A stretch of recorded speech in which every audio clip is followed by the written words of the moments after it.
Hi ഒരിക്കൽ കൂടി എല്ലാവർക്കും ഗോഡ്ബീറ്റ് ഇൻസ്റ്റിറ്റ്യൂട്ട് ഓഫ് അക്കൗണ്ടിങ് ആൻഡ് ടാക്സേഷനിലേക്ക് സ്വാഗതം.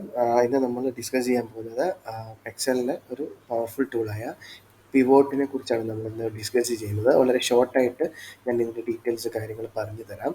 അതായത് ഇവിടെ നമുക്ക് തന്നിരിക്കുന്ന ഡീറ്റെയിൽസ് നോക്കാം. ഒരു സെയിൽസ് ഡീറ്റെയിൽസ് ആണ് തന്നിരിക്കുന്നത്. അതിൽ ഇൻവോയ്സ് നമ്പർ ഉണ്ട്, ഡേറ്റ് ഉണ്ട്, കസ്റ്റമർ നെയിം ഉണ്ട്, എമൗണ്ട് ഉണ്ട്, ടാക്സ് ഉണ്ട്. അപ്പോൾ ഇൻവോയ്സ് നമ്പർ 1 അവർക്ക് ആ ഡേറ്റിൽ വില്യംസ് എന്നൊരാൾക്ക് കൊടുത്തിരിക്കുന്നു. അയാൾക്ക് കൊടുത്തിരിക്കുന്ന എമൗണ്ടിൻ്റെ ടാക്സ് എമൗണ്ടും, അതായത് ടാക്സബിൾ എമൗണ്ടും ഇവിടെ തന്നിരിക്കുന്നു.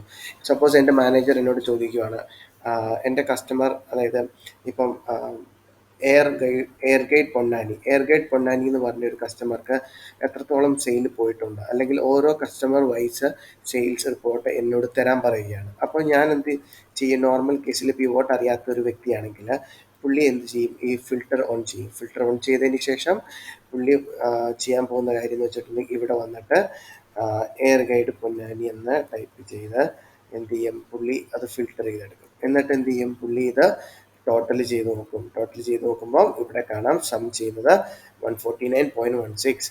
പുള്ളി എന്നിട്ട് എന്ത് ചെയ്യും? ഇവിടെ എയർ ഗൈഡ് പൊന്നാനി എന്ന് പറഞ്ഞ് ടൈപ്പ് ചെയ്ത് ഒരു കോളൊക്കെ ഇൻസേർട്ട് ചെയ്ത് അങ്ങനെ ചെയ്യും. ഓക്കെ, ഇത് ഭയങ്കര ഡിഫിക്കൽട്ടായിട്ടുള്ള ഒരു പ്രോസസ്സാണ് അല്ലേ?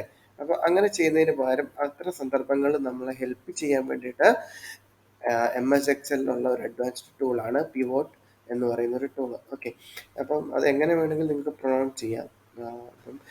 ഇപ്പം നമ്മളിവിടെ ഇത് പിവോട്ട് ചെയ്യാൻ വേണ്ടിയിട്ട് നമ്മൾ ആദ്യം ചെയ്യേണ്ടത്, ആദ്യം ഈ കോളംസ് എല്ലാം സെലക്ട് ചെയ്യണം.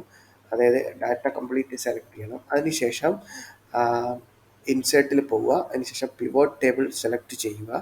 ദെൻ നമുക്ക് ഈ ഒരു ഷീറ്റിൽ തന്നെ വേണമെന്നുണ്ടെങ്കിൽ, നമ്മുടെ ടേബിൾ ഡാറ്റ സമ്മറി ഈ ഒരു ഷീറ്റിൽ തന്നെ വേണമെന്നുണ്ടെങ്കിൽ എക്സിസ്റ്റിംഗ് വർക്ക് ഷീറ്റ് കൊടുക്കുക. എന്നിട്ട് ഇവിടെ എന്ത് ചെയ്യുക? ലൊക്കേഷൻ മെൻഷൻ ചെയ്യുക. എനിക്കിവിടെ ഒരു പുതിയ വർക്ക് ഷീറ്റിലേക്ക് മതി ഈ ഡാറ്റ എന്നുണ്ടെങ്കിൽ ഞാൻ എന്ത് ചെയ്യാൻ മതി? ഞാനിവിടെ ന്യൂ വർക്ക് ഷീറ്റിൽ ഇട്ടിട്ട് ഞാൻ എന്ത് ചെയ്യാം? ഓക്കെ അടിച്ചു കൊടുക്കുക. അപ്പോൾ എന്ത് ചെയ്യും?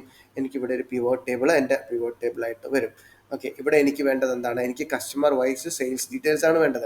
ഇവിടെ ഫിൽറ്റേഴ്സ് ഉണ്ട്, കോളംസ് ഉണ്ട്, റോസ് ഉണ്ട്, വാല്യൂസ് ഒക്കെ ഉണ്ട്. ഇത് നമുക്ക് ഇൻഡിവിജ്വലായിട്ട് തന്നെ ഓരോ കാര്യങ്ങൾ ഓരോ കേസ് വരുമ്പോൾ പഠിക്കാം, ഡീറ്റെയിൽ ആയിട്ട് പഠിക്കാവുന്നതാണ്.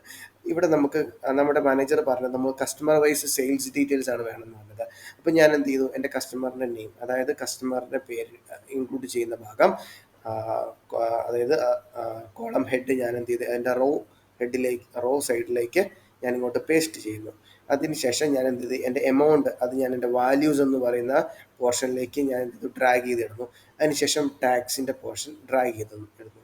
ഇവിടെ നോക്കിയാൽ എനിക്ക് കാണാം, എയർ ഗൈഡ് പൊന്നാനി എത്ര എമൗണ്ട് ആണ്? 149 ആണ് വന്നിരിക്കുന്നത്. എത്ര ടാക്സ് കളക്ട് ചെയ്തു? 7.48. ഇതേപോലെ ഓരോ കസ്റ്റമർ വൈസ് ആയിട്ടുള്ള ഡീറ്റെയിൽസ് എനിക്ക് എക്സലിൽ കിട്ടും. ഓക്കെ, ഇതിൻ്റെ കൂടുതൽ കാര്യങ്ങൾ പഠിക്കാനും അറിയാനും താല്പര്യമുള്ളവർക്ക് ഉടൻ തന്നെ നമ്മുടെ ഇൻസ്റ്റിറ്റ്യൂട്ടിലെ നമ്പറിൽ ഇവിടെ സ്ക്രീനിൽ കാണാം, വിളിച്ച് ജോയിൻ ചെയ്യാവുന്നതാണ്. നിങ്ങൾക്ക് വളരെയധികം യൂസ്ഫുൾ ആയിരിക്കും. മുന്നോട്ട് ഫിനാൻസ് റിലേറ്റഡ് ആയിട്ട് വർക്ക് ചെയ്യാൻ താല്പര്യമുള്ളവർക്ക് ഇത് പഠിച്ചിരിക്കുന്നത് നല്ലതായിരിക്കും.